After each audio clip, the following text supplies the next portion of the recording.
Okay, so truth is, right now, I don't know, I'm freezing inside of my barracks room, but recording today, for some reason, I don't know, I don't know if I'm really feeling it or feeling like I'm gonna be getting out what I really need to get out, the way I need to get it out. But I have made the commitment of one video a week, and so we're gonna do this. So I really want to just come on and continue on building our house. So with that, right, the last thing, talking about, thinking about, been before God about, we talking about what type of woman do you want to be. So what type of house am I building? Because that's how I'm getting started, and that's going to determine, all of my actions and my plans from here on out. So with the first step is, what's the foundation that we're building on? And so with that in mind, like I said, Jesus is my foundation. And so when I really started digging into that thing, looking at the type of woman that I want to be, it's just a woman who serves and loves God. It's just that. So I have to, learn how to build that foundation, and that foundation is Jesus. So how do I, get started? So I need to find out, okay, what is Jesus all about? One of the things that has kind of struck me is making sure that whatever I say my foundation is, I'm focused on that thing in particular. I'm focused on Jesus. I remember when I was really young, before I even joined the military, and I would see, some of the other people, in church and everything. I didn't grow up in church. My parents didn't put any particular thing on me. I grew up with a lot of freedom to just do whatever and be whoever without being kind of forced into anything. And so because of that, when I was 17 and I became a believer, I didn't know anything. I didn't know there was a whole church lifestyle form of godliness, denying the power thereof, really is what it was. But anyway, I didn't know those things. I remember a girl said to me one time, "Oh, I'm a PK." And I remember just looking at her like, "What is that?" That's okay. What does that mean? And she's like, "Oh, it stands for preacher's kid." And I was like, okay. I didn't have any thoughts on preacher's kids because I didn't think about preachers or their families or anything like that. So I just say that to give the understanding or the picture of church was not a thing for me. Religion wasn't a thing for me. But when I came to know Christ just for myself, when I became a believer, when I was about 17, I think I was. Yeah, when I was 17, before I left for the military, and I started going to church. And so I would see the people there. And especially not being someone who grew up in this thing, I watch people all the time. That's just what I do. But, going into church and everything and being before God, it didn't stop. I would still watch.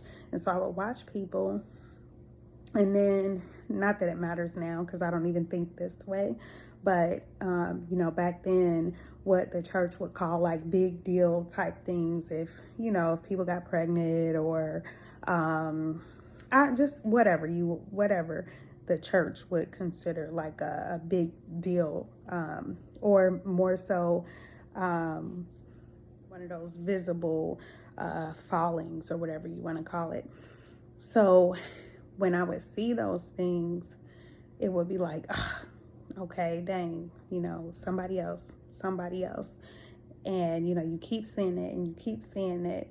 And as a newer believer and being a young woman, it was like I was, not fully seeking out, but I guess inside, I didn't realize it, but I was kind of like looking to see somebody really living for Christ, what I would consider successfully, which, what does that even mean, right? But back then, where my mind was and my level of understanding and relationship with God was, it was like looking to see, is there anybody who's really doing this and who is an example, somebody that I can see. You can be young, you can be single, and you can, follow Christ. And so I remember when one particular person had, their, whatever, the, visible situation with them. And I remember going before God and I was just like, Lord, like this person too. And I was just like, God, like, why can't there be anybody that I could just see as an example who's doing it your way? And I don't remember if that's exactly like verbatim how I asked it, but I remember specifically God's response was, and it was one of the first times I'd ever really kind of, received a response from God. And so it was kind of unexpected, but it was, why can't it be you? And saying that wasn't in a sense of I am the example, right? But what it was God was putting it in my face. And I understood it even in that moment, not so much that I'm the example. I understood it as, why am I watching these other people and concerned about them showing me an example? Why am I concerned about them doing the right thing? And I'm not worried about me doing the right thing. I'm not worried about me following God. And so this became kind of a common thing that God started dealing with me on. And he's still dealing with me on to this day. It never stops, because we got to be 100% free from any influence other than Jesus. So anytime that I think something, I feel something, even when I don't ask God or bring it to God, he brings it back to me. So there was this show that I absolutely loved years and years ago. Loved this show, but it had a lot of sex and, all kinds of stuff in it. And like, it was even to the point where I would have to like fast forward through a lot of the sex things, so that, it wouldn't get all in my head and start messing with me and, making me bug out and stuff. So it had like all of this different, like, kind of sex stuff in it. And the actress that was doing a lot of the sex stuff, I knew that she was a believer and she would talk a lot about God, and I knew she was a believer. And so it got to a point I would always be so uncomfortable and kind of cringy that it would be her, doing these things. And I remember I had the thought like, man, I really don't like seeing her do this.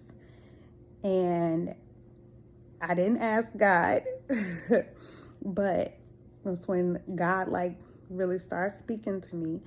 And it was just like, why is it okay for you to watch it, but it's not okay for her to do it? And you know what I'm going to say to God? He know, he's right. So after that, I just totally stopped watching the show. And not that I know that she needed to stop doing the show, but what it is I know that if I can't in good conscience feel like it's okay for her to be doing this, then I can't in good conscience towards God, watch it. So again, God bringing it right back to me, before me, like I cannot make, someone else be accountable for what I'm supposed to be accountable to. Stop looking at them and take the accountability for yourself, and you use that to know that you have to do the right thing. And so you see where it just becomes, you know what? Jesus has always been and needs to always be the mark. He has to be the mark. His ways, his word, his mindset, his belief, it has to be him. He is the example.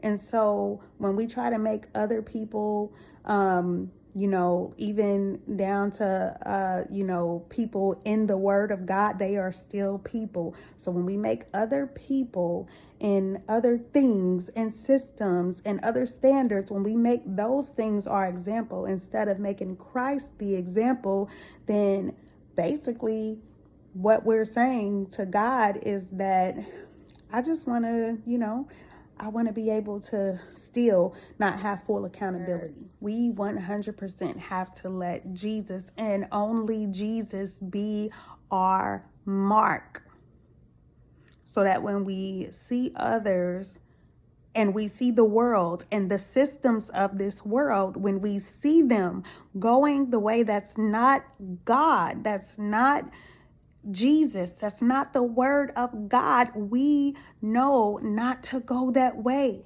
even if it's going to cause us insult, injury, persecution, frustration, rejection, isolation. We have to get to that place. Because see, man's way without Jesus, without God, it will always be perverted. Man says, you can look but don't touch. Jesus says, if you lust after a woman, look on a woman and lust after her in your heart, then you've committed adultery. So we have to really have our heart postured to, and our minds set to following Jesus and sticking to the very parts that hurt, that are as difficult as we think they could be difficult. It has to be Jesus. He has to be the standard. And so one of the biggest things I've been seeing with that is, what was Jesus all about? To what level, in what degree, did Jesus do the things that he did? What was he all about? And how do I live? And what do I do using Jesus as my example? And how do I even know that? By reading about Jesus, by reading how Jesus talked to people, reading how Jesus carried himself, reading what does Jesus say about these situations. I'm 34, so when I was a kid, everybody still used to wear those wristbands called "What Would Jesus Do?" I don't know why we ever got rid of those, because now that I'm a woman and I actively want to think about what would Jesus do, that would be helpful. So in order to follow Jesus's example, you got to know, what would Jesus do? What did Jesus do? What did Jesus believe? What did Jesus say? And the way that you know that is by getting in the Word of God, getting in the Bible, and start reading what Jesus said, what Jesus did, and living it out.